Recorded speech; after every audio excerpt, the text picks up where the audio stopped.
Hey there, everyone. Thanks for tuning in again. Hey, this is episode 3, and holy crap, Batman. My vlog post 2 was twice as viewed as my first post, so wow, that's kind of crazy. Actually, I had like 350 some views, and that's like my little hometown. Everybody in my little hometown watching, and that's pretty cool. I like that. I'd have been sweating bullets if I had that whole town sitting around in an auditorium listening to me speak. So that's kind of fun. I like seeing that kind of interaction. So thanks for watching again. Hey, today I'm going to have a question that I didn't get answered from blog post 2 that came from 1. And I have a couple more good comments from some viewers on a couple of my recent posts that I posted working with the oranges and or the fruit still life. So some good things popped up there. And yeah, I'll let you know what's happening coming up in the next few tutorials that I'll be dropping this week and the following week. I've been busy shooting some pieces. We're into the our last week of classes here at the university, and I have a week of finals right after that. So I got a little brief time in May, and then I also teach something in the summer as well, so in the month of June. So it's going to be a busy summer. I can already feel it sliding by, and we haven't even started yet. So, well, let's get started here. Let's see the one question. I don't know how I missed it on episode 2. I think I just got all excited because I was closing in on my time limit that I had the timer running. And it was barking at me, so it threw me off. But it was a comment from a viewer talking about they haven't been able to really, or they feel like there's not a lot of good content about intermediate and advanced tutorials on watercolor. They seem to all be kind of oriented and focused around beginner YouTubers. So, beginner watercolor artists. That's me, the beginner YouTuber. Let's see here. Why is that? What? Wonder what? And I've watched a lot of really good videos from watercolor YouTube content creators, and they are always kind of mentioning their processes, and they talk a lot of and remind people a lot about the beginner things that they need to do, and I know I do as well. And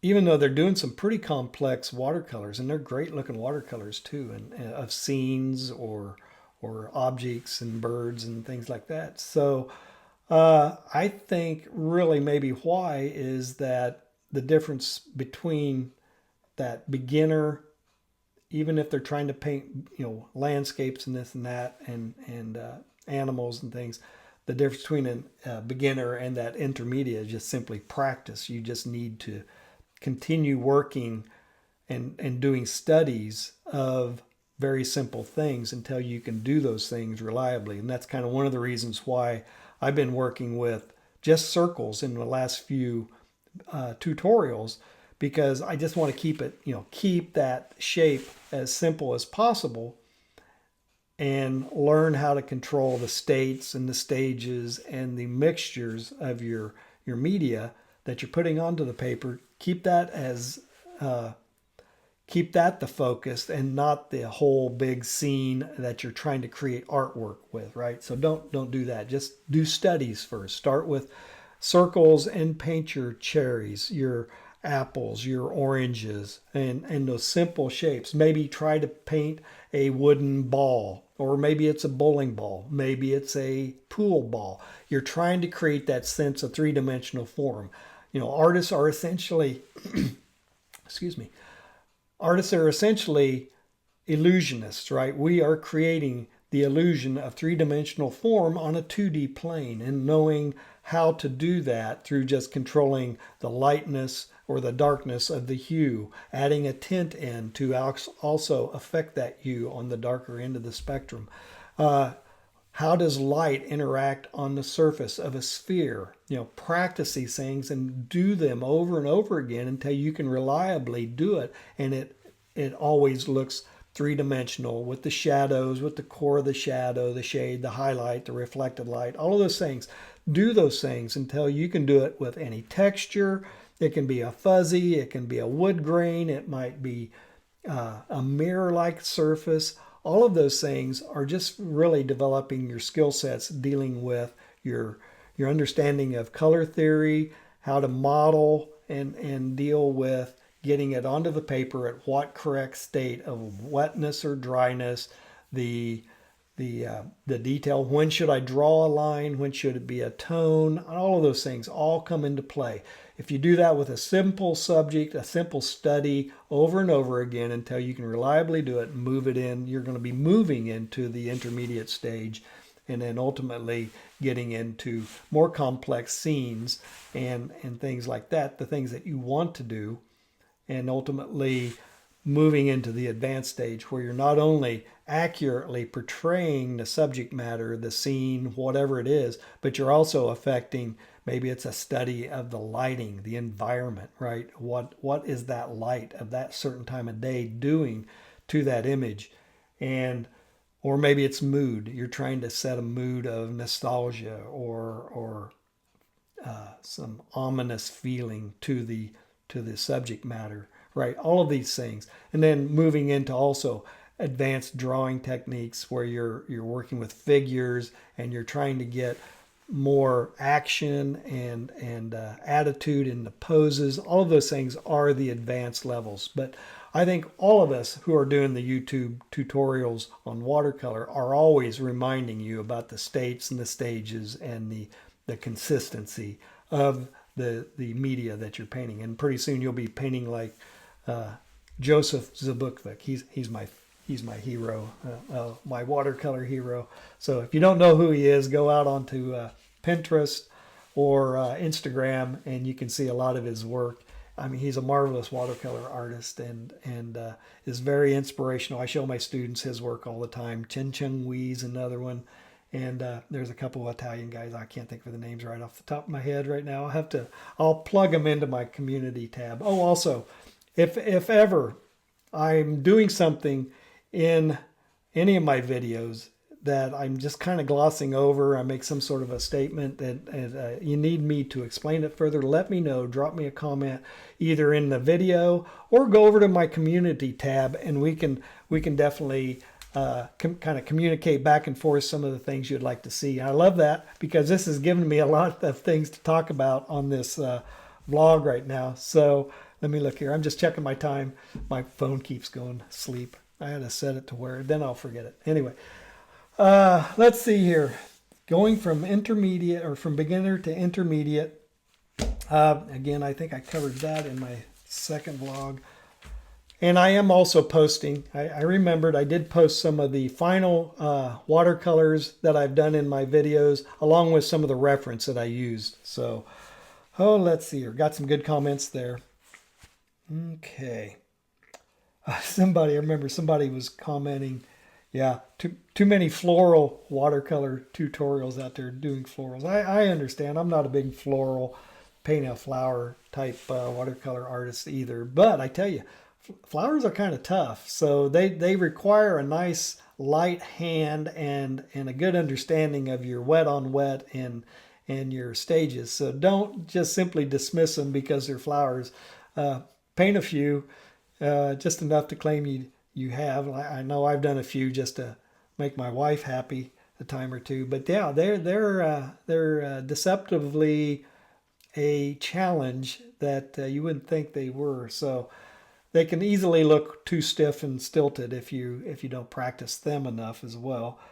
I know what it was. Another person was commenting that I did make some passing comments in one of my videos about drying, letting my paper dry, and that's definitely it's an acquired skill, I guess, to know when the paper is right for your next state. Depends on what that state is. So if you're wanting a good, sharp, crisp line and detail and things like that, you're going to be painting with a lot thicker mixture, more of a cream or a butter state of the pigment, adding it to bone dry paper. And that's like if you may see me kind of touching the paper from time to time. I'm just testing the moistness of that paper. Is it dry enough yet? And you kind of have to do that over and over again just to kind of get a sense of when it's dry enough to do something. So if you don't want to wait for it to be absolutely bone dry, you can kind of test it that way. If it leaves pigment on your hand, that's probably still too wet for any detail work. Or if you actually leave some sort of a mark in that spot that you touched, yeah, it's going to definitely be still too wet for any kind of a detail. But it might be just right if you want a little more detail, but it still has a fuzz to it and a spread to that line. So yeah, it's all done through practice. You just got to keep working at it until you know exactly when it's ready for that next state of you're working with, whether it's the color blocking is all wet on wet. It's like a Wild West train wreck. You just have to trust it and don't go in and dibby dabby in it and try to mix. That just kills it. So let the color, let the water do its thing. Trust the process, and it'll look great. Stage one will look great the less you do with it. But you have to be bold. You have to drop it in there and trust that it's going to look good. And then stage two is where you're dropping in and finding the contrast, adding more color in, saturation, finding the big shapes and intensifying them, letting that dry. And there's a lot of times where I'm working both stage two and stage three simultaneously, maybe in different parts of the watercolor. So yeah, that's what if you want to have it dry enough. Paper's an issue too. That Canson dries fast, so if I'm doing quick demos with my students, I like something that dries fast so I can get something done within that hour and 50 minutes. And I've been doing my YouTube videos in about 50 minutes. So I do want it to dry fast. That's why I use that Canson student grade paper quite a bit. The Strathmore, the Arches paper, it holds water and it stays wet for a long time, and that's a good thing when you're doing a big piece and you got time to kind of go and work around and come back over, and you don't have definitive edges from where that pigment had dried immediately. So you'll see the benefits of a good paper, once you get past all of the hurdles of just controlling the stuff on a faster drying paper. Arches, yeah. How do you say that? It's Arche. I'm pretty sure it's Arche. It's French, right? Anyway, working with that, 2 to 3 minutes drying is enough that you can probably come back over into a spot. Depends on how wet it was. And again, remember that paper, the cheaper paper, pills up really easily. And a good paper, you can scrub around on it pretty heavily, and it holds up pretty well. So a lot of my new videos have been oriented around working with basic shapes. I've been working only with circles and then limiting my palette and limiting the decisions you have to make just so you can learn to create form. And circles are the hard one because they are a continuous shape. There's no planes, visible planes, and you have to be able to create those transitions from a light color to a darker color or vice versa, and create that illusion of three-dimensional form to create that circle into a sphere. And that's why I've been really focusing on oranges, apples, limes. I'm going to be dropping some cherries. I've got a little freaking bird that I've done that is essentially like an egg shape. So, and it's a straight-on view of the bird. So it's all done through just controlling the modeling on the surface of that little critter. Plus he's kind of furry, where the cherries have a kind of a shiny quality to them. And I'm doing that, and I'll be dropping some drawing tutorials as well. Again, kind of like a Big Bang Theory. Sheldon Cooper's Fun with Flags. It's like fun with circles. We're going to do one with squares and one with triangles and all the various things. Mark making, working with lines, working with mass marks to create tone, and starting out with just pencils first and then moving over and probably doing some ink ones, because there is really a good bulletproof technique of working with ink line drawing and integrating it with water. It's an exercise in deciding which is dominant. Do you want the ink drawing to be dominant and the watercolor to be a subordinate role, or do you want it just the opposite? Watercolor to be the dominant component, and then you come in and punch it up, kick it in the butt with some nice structural line work on the drawing part of it. So it is a lot of fun. It is a good technique. It is, like I said, bulletproof and normally yields a pretty good result if you have your drawing and sketching stuff down. So that's why I'm going to be doing the drawing tutorials. So, and I think I don't have my phone going. I don't want to lose my train of thought trying to see what exactly time we're at. I think I am over. I'm about a minute over according to the camera here. So thanks for watching. I hope this episode of Talking Watercolor has also imparted some more information to you that you can think and consider and try to integrate into your watercolor journey and hopefully move into that intermediate state. So let me know. Give me a like, hit the subscribe button, and I will see you in the next episode.